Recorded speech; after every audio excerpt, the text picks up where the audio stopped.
प्रयागराज में जो माला बेच रही थी उसका यूट्यूब चैनल देखिए, मोनालिसा भोसले 08। उसका वीडियो का व्यू देखिए।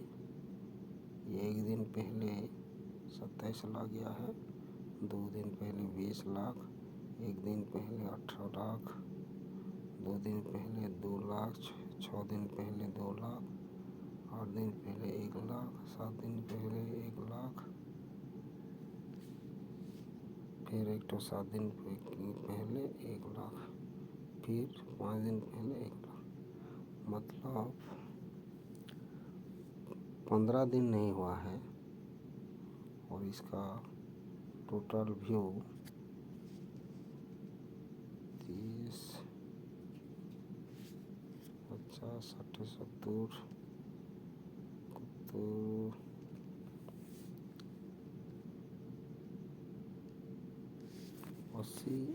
80-90 लाख के अंदर जा चुकी है।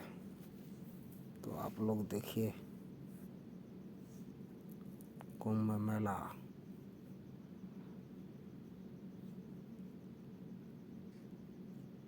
ये है हिंदू धर्म का पावर, सनातनी धर्म का पावर।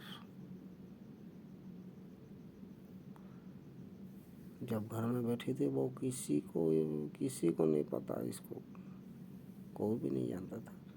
जब प्रयागराज में गया डुबकी लगाने तभी इसका किस्मत चमक गया। 15 दिन नहीं हुआ है और सब्सक्राइबर देखिए 2 लाख से ऊपर हो चुका है।